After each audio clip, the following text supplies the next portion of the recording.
I think I'm all right.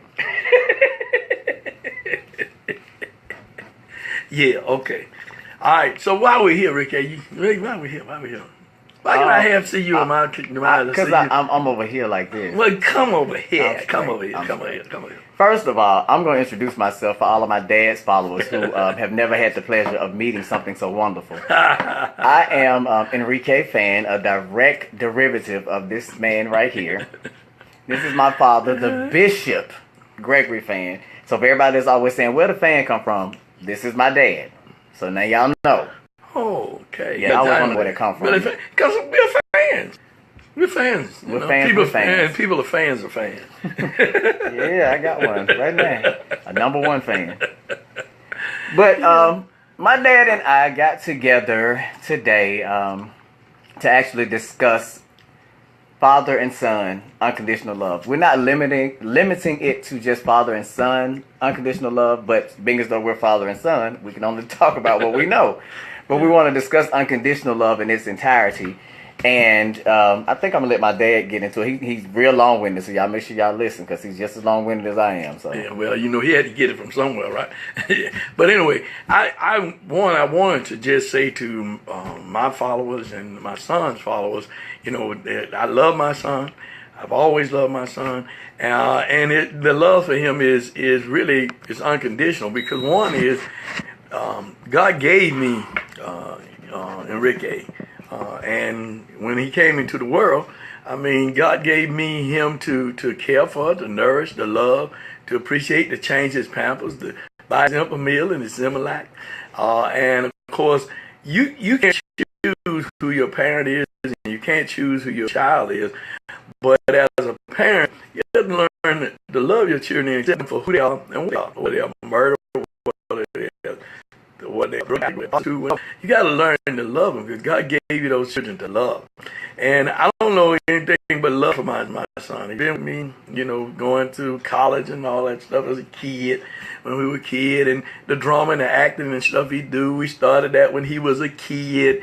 And of course, I just always have that in my life, and I've always loved him and always appreciated and respected him for who he is and being who he is, and not being afraid to be who he is, and knowing that I love him, his mother love him, his family love him, and it doesn't make any difference about his sexual persuasion or any of that, because he's my child. And I don't deny him, and I won't let anybody else badger him or talk bad about him, because God gave him to me to love, to cherish, and to take care of. And that's what I'm going to do until the Lord calls me home. Well, the question that I'm asked most of the time is, how does your father deal with the fact of your sexual persuasion, being as though he's a man of the cloth? And the way I answer that is, I always tell people that my dad taught me years ago that whatever I do in my life, if it's considered a sin or whatever it's considered in God's eyes, that's something I have to answer to. He can't answer for that. He said he could not get me into the pearly gates. He could not answer for my sins. He couldn't do anything when it came time for me to go in front of my maker and answer for whatever I had to answer for. So when people ask me, I said, well, no, my dad loves me. Like, he's never pushed me out. He's never shunned me. He's never said, you're not my son. He's never said, be more of a man. He just wanted me to be the best that I'm going to be at whatever I was going to be. So for those of you out there who have to go through the ridicule, for those of you who have to go through the shunning from your family, we're here to pray for you. My father, as I said, is a bishop, and he actually has a church on Metropolitan. So if you're looking for a church home, you want to come and have a one-on-one with him, which is something he did for me and my friends back in the day. He had one-on-one Bible study with us to teach us those things that you're uncomfortable talking about in front of people. He's willing to do that. That's just the man he is. Yeah. Yeah. Yeah. But you can see, Ricky and I, we really love each other. And of course, he has a lot of my characteristics, a lot of my attributes. He really does. And I really appreciate him just for caring about people too, because he really cares about people. He does things to help people because that's who he is, and that's the way I taught him to be. And we really want to let people know, the people who are viewing. I mean, don't push your children out. Don't abuse them. You can't beat things out of them. You can't cuss it out of them. You can't do anything. If that's what your child is, and that's what your child has chosen to be, they and God got to deal with that. You can only tell them what's right, and then they make those choices. Just as I made choices and others made choices, God gonna deal with all of us according to our sins or whatever choices we made. So I just want to just say to his friends and to my friends and those that are following today, is learn to love your children, learn to appreciate them, and realize that God gave you that child.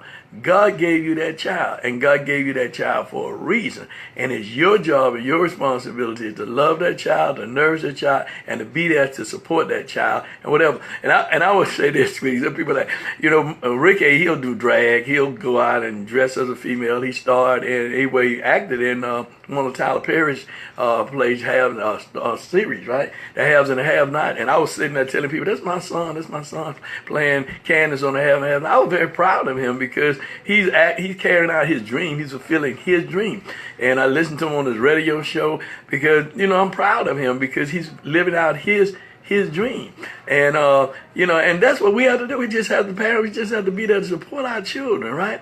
I went to the play he had, my wife and I, and some of the church members went to the play when he played the part of some female in it. And I got upset with the guy who shot him in the play. I told him, I was like, you shot my son, you can't shoot my son. But I know it was a play, but the reality of it is I'm going to be there for my child. I'm going to support my son. And whatever he does and whatever he ventures to do, I'm going to be there. He can believe his dad is going to be there. I always have and I always will, because I love him, because he is a part of me. And I thank God for giving him to me. Well, what? I'm going through questions. I'm going through the questions of what people have asked. Okay. Since we're covering it, Okay. we normally have these conversations off camera, Right. so I'm going to cover it on camera. All right. First, I'm going to go back to something that my daddy said. The very first stage play that I did, I was actually cast in the play as a thug. And the lead character, for reasons unknown, had to leave. But the lead character was a transsexual. And they approached me about playing the role because throughout rehearsals, I had been learning everybody's lines, because that's just how I am. I want to know everything. Let me step out for a minute. All right. Go on. So in learning all of the parts, they casted me in the role of the transsexual. And my dad was like, well, I'm still coming. And so he was like, well, I need 20 tickets for the church members. And I'm sitting like, oh my God, the church is coming. I'm about to be in drag on the stage. I don't know how this is going to work. But the odd thing about it was, when I walked off that stage and I went out to the meet and greet outside, my dad was the first one there to grab me, hug me, kiss me, and tell me he was proud of me. And I think that that's what we're missing in this world. A lot of parents actually telling their kids how proud they are of them, how ecstatic they are of their accomplishments. Stop putting the stigma on them of what you think they should be doing. If they're doing something and they're elevating their lives, then embrace that. Embrace the fact that they're doing something good. Embrace the fact that they're making moves. Now, I'm going to go back to this since he's back in the room. People always ask me about whoopings. Because they feel like when you turn out and you're alternative, that means that your parents didn't chastise you enough. Your parents weren't present in your life. Your parents didn't do the things that people think parents should do. Well, I'm going to be very honest with you. In my whole entire life, I got 2 whippings from my daddy. 2. And neither one of them had anything to do with my sexual behavior. It was, one was because I was supposed to be going to church and I was at the store getting candy. And another one was acting out in school. But I'm telling you, my daddy I've never gotten a whooping for my choices. And the one thing that, if nothing else y'all get out of this, is if your child is making choices, if people in your life are making choices that you don't agree with, have a mature conversation with them. Don't talk at them, talk to them, because talking to them changes things. So I think that a lot of problems that happen in the relationships with father and sons, mothers, daughters, fathers and daughters, however it goes, is the talking at. And especially when the child gets of age, because I'm 43, as y'all all know, and my dad is 20-something years older than me. But when a child gets of age, they start to think that they're grown. I'm an adult now. You can't talk to me that way. But this is still your parent. This is still your parent. And I told my daddy one day, I was like, Daddy, you know you're my best friend. You know my daddy told me? I'm going to let him tell you what he told me. I said, I'll never be your friend. I'll always be your father, because I am his father. I'm his parent. But I'm a supportive parent, because he knows he can't talk to me any kind of way. We don't have certain conversations. That's just not going to happen, because as a parent, you have to continue to keep the respect of a parent. And, I mean, he's a good kid. He's always been a good kid. And he's always been very mannerable and respectable, and that's what we taught him to be, and that's what he exemplifies. And so, I had no reason to really whoop him, other than bad behavior, conduct. Because, and to be honest with you, as a kid, I already knew that he had female tendencies, and I even told him about it, and he denied it until one day he came out and said, well, Daddy, I'm gay. I said, well, son, tell me something I don't know. Tell me something I didn't know. Because, you know your child, and I love him, and that's all I can say is I love him, and I thank God for who he is and what he has become, and what he's going to become. And people that are looking on my father's page, especially because I know my viewers hear this out of my mouth a lot. The thing that I want you to understand about sexual orientation or sexual preference is that it's not about what you do at home or in the privacy of your confines. It's what you do in the public and how you carry yourself to make people respect you. And a lot of alternative lifestyle people like to say, well, oh, they disrespected me because of this. No, it's because of how you're carrying yourself and how you're being disrespectful. I've seen people go into restaurants and be belligerent just because. And being alternative does not mean that justifies you being belligerent. It just means that that's a choice you made. That's something you decided to do, but you don't have to act out on that. And I don't know. That's a whole nother subject. I keep on talking because I preach sometimes too. Even though he's a preacher, I will start preaching. But start to conduct your life in a more respectful manner. Start to be more mature in your actions and things like that. And I guarantee you'll start to gain more love and respect from people. Period. Especially your family. If your family is not supportive of you, if your family is not in your life. Life is short. Reach out to them. Figure out something. Try to make amends. As I told one of my good friends, agree to disagree. Yeah, we don't have to get along. We don't have to talk on the phone every day, but we are still family when it's all said and done. So agree to disagree. Well, I would say this too, in what Ricky just said is that you are who you are. Your parents are who they are, and you can't change your parents, but you got to love them, and they have to learn to love you too and respect you in your place, and understand who you are. You have to understand who they are. Because you don't know how your parents were raised, and you don't know how they were raised, and they try to do the best that they can do in terms of rearing you based on what they know. And so many people have this fear factor about, what people are going to say about my child, or what they're going to say about me, and those kinds of things. But there's nothing to fear but fear yourself, because again, God gave you that child, and God gave you those parents. You didn't choose your parents didn't choose you. God chose both of y'all to be together, and you should love each other, and you should respect each other. And if those of you are sitting and listening, if you have children that may be gay, you have children that may be a thief or a drug addict or a prostitute or whatever their thing may be that you may not like about them. They may be flippy, they'll be lippy. They may have smart mouth. I mean, you may have kids like that you just don't particularly care for. Reach out to them. And kids, if you're that way and you have a problem with your parents, reach out to your parents and say, let's have a talk. Let's have a conversation and have an adult kind of conversation, but also understand you got limits. You can't cross that line. You can't cross that line. Because if you cross that line, they're going to still be the parent. Yeah. So you got to understand that. And of course, and I asked Rick A. He didn't ask me to do this. I asked him, I said, Rick A., you and I need to have this talk.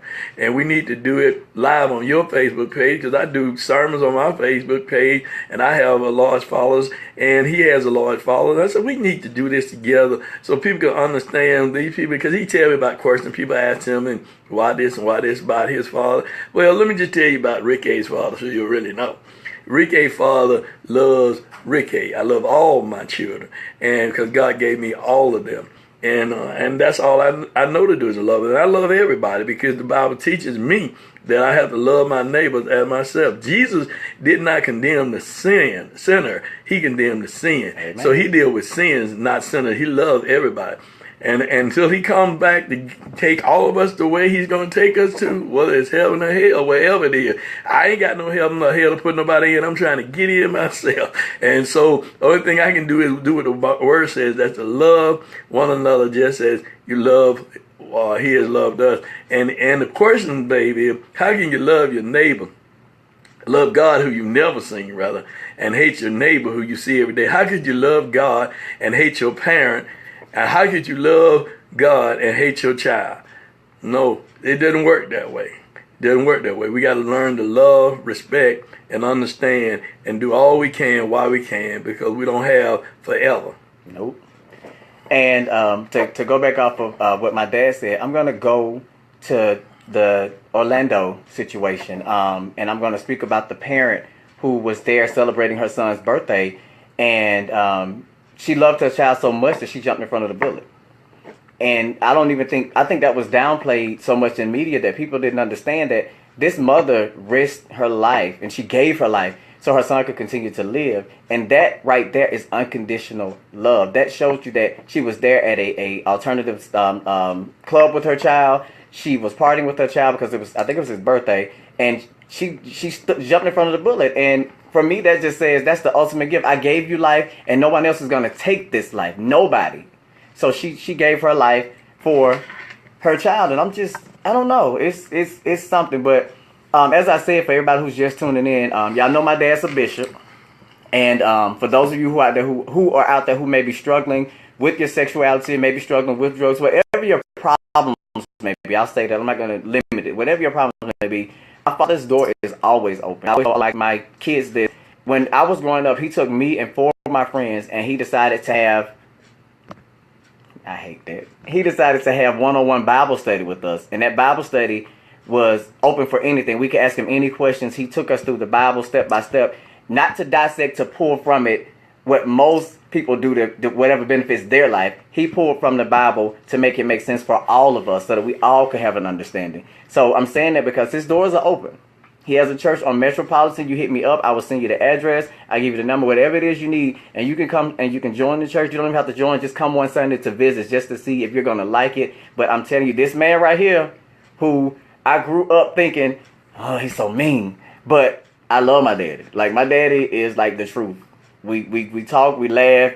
He chastises me. He thinks that I got all of my talent from him. I think. You think? Look, let me go ahead and tell y'all this. When I was 3 years old, my daddy used to take me to his acting classes with him in college. I went to college with my dad at 3. And he was an actor when I was that young. So he feels that that's where all this comes from. And he was a radio personality for a number of years. And I went to the radio station with him too. So now he feels like he gave me this life and I'm mirroring him. But no, seriously, on a serious note though, I do want you guys to reach out. And y'all know, anybody following me, you know that you can reach out to me. Anybody following my dad, you can reach out to him. I'm open for any questions. I'm open for any advice. I do have a busy schedule, but I'm very good about helping or getting you the help that you need or trying to guide you in that way, because if nobody helps you, you're just going to be lost, and I don't like lost souls. I don't like lost people. So, you know, just hit this man. Hey. You know, I appreciate us having this time together just to share with your Facebook followers and my Facebook followers, just to share and to see how many people that's tuned in, that's looking, and that's liking the conversation. But I just wish that more parents, I really wish that more parents would reach out to their children and identify with them and begin to help them. We got a lot of challenges as Black people, and there are many challenges. We don't need to have challenges in the family. Because the family is very, very important. It is very, very important, because all you got is your family and your family members. All you got is your mom, your dad, your sisters, your brothers, your siblings. And I want to say this to those who are siblings who may have brothers or sisters that you may not particularly care about their lifestyle or what they do. That's still your brother, and that's still your sister. And you will, when they leave, if they happen to leave before you leave, you will understand a whole lot better about appreciating family. And I just thank God for my daughter, Jonna, and Tia, and my son Greg, and Ernest, and Enrique. I just thank God for all of them. And I just ask God to continue to just bless them and keep them in His care. And so whatever they do, they know Dad gonna be there because Dad, I'm gonna support them. I'm gonna support them. If they're wrong now, I'm gonna tell them. Oh Lord, we don't even talk about it if you're wrong.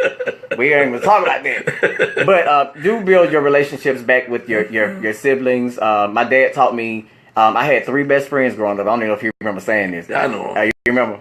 Yeah, I said what you said to me though. Oh, okay. Me and my 3 best friends. We decided to cut school one day. Oh, Jesus. You remember this story? Yeah, Jesus Christ. Mr. on the beta club and everything else. Yeah, oh, Mr. Honor student, me. I was like a straight A student on the honor roll, so I decided to be a rebel one day, and they convinced me to cut school one day. So we cut school to go to one of our friends' house. But long story short, a fight happened, and my friends took off running and left me. And my dad was like, "See, boy, I told you the only real friends you have is your brother and sister. That's it. Them your real friends. Your brother. Don't you go know it?" So you got to keep your relationship with your siblings. You got to keep your relationship with your family, because when it's all said and done, that is your family. That's your blood. That is what's going to keep you. Friends are good, and yes, we do make some great and wonderful friends who are long-lasting, who love us just like family. But at the end of the day, your family is your family. So you got to love and embrace your family. That's all I got to say. That's all you got to say? That's all I got to say. Well, I want to say this, and as I close out, is that love conquers all. And love hides a multitude of faults.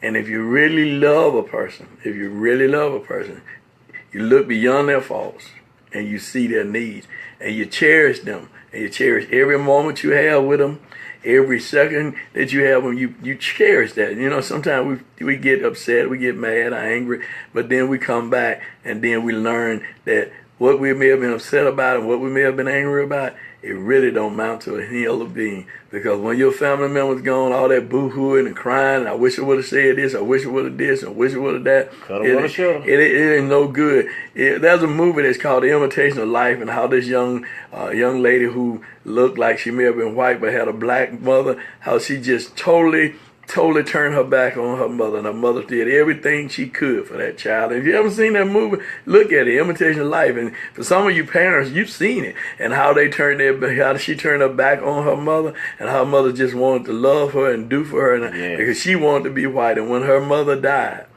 how she boo-hooed and cried and then admitted, "This is my mother." We don't want that to happen. Don't wait until it's too late. Don't wait. Do it now. Love your child. Love your family member. Do it now. Because when it's all said and done and they're gone, you cannot apologize for anything that you've done or you said to hurt an individual. I love you. God loves you. And as I always say in my closing is that if you believe it, you receive it. If you doubt it, you got to do without it. That's it. Thank y'all for tuning in. I think we're going to probably do this again. I think I want to bring my brother in on this one next time. Y'all might need to hear what my brother got to say, because my brother got a lot to say.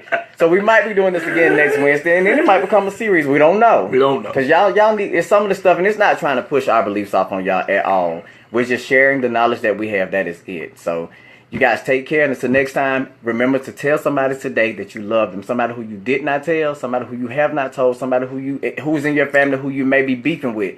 Tell them you love them, because you never know. You never know. When God calls, you got to answer. You got to answer. Y'all have a good night. Good night.